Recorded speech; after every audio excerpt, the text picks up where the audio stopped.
Elle fait partie des rares cavalières capables de rivaliser avec les hommes en saut d'obstacle, tout de suite dans la tête de Pénélope Le Prévost.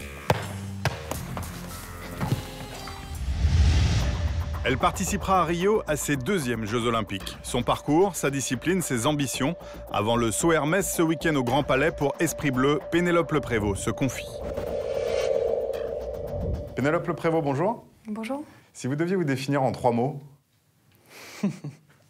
Énergique, déterminée et courageuse. Une qualité qui vous manque et que vous aimeriez avoir. Il faudrait que j'arrive à être un peu moins impulsif, je pense, à être plus dans le contrôle, au moins à la sortie de piste. Avant, ça va. C'est plutôt à la sortie. À la fin de l'année dernière, vous avez gagné 2 Coupes du Monde d'affilée. Vous étiez sur un nuage. Comment vous expliquez ça? Je pense qu'on était en parfaite osmose avec Flora. Bon, Flora est une vraie craque. C'est vraiment rare d'avoir un cheval de cette classe-là. On a fait 2 championnats ensemble, les championnats du monde, les championnats d'Europe. Donc je pense que maintenant, on commence vraiment à avoir de l'expérience. Les 2 victoires avec Flora, je pense que c'est le fruit d'un bon travail d'équipe, d'un travail sur du long terme. Qu'est-ce qu'elles ont changé, ces 2 victoires? Il y a un avant et un après? Tout simplement que ça veut dire qu'on travaille depuis des années avec beaucoup d'énergie et que ça paye. Il faut vraiment savoir profiter de quand ça va bien, parce que dans les chevaux, on n'est jamais arrivé. Un jour, on est au sommet, le lendemain, on est par terre. Et voilà, c'est comme ça notre sport, ça nous rend humbles. Cette incertitude, c'est ce qui vous plaît dans votre discipline? Ce qui me plaît dans ma discipline, c'est le cheval.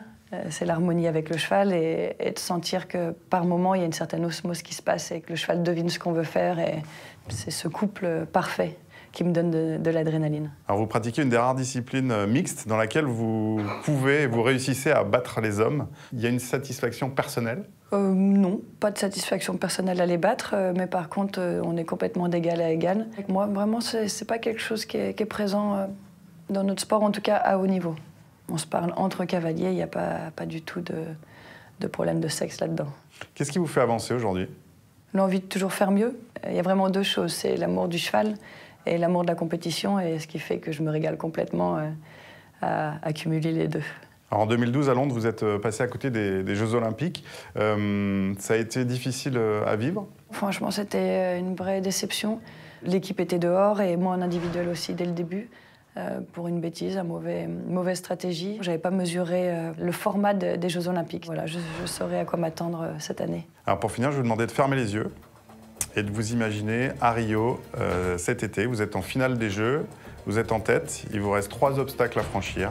Décrivez-nous la scène. Je suis la dernière à passer. Ça veut dire que si je fais sans faute jusqu'au bout, j'ai gagné. J'entends tout le monde, mais ça ne me déconcentre pas. Je suis en osmose avec Flora et je sais qu'elle ne va pas me lâcher. Et comment ça se termine? Bien évidemment. Merci Pénélope Le Prévost.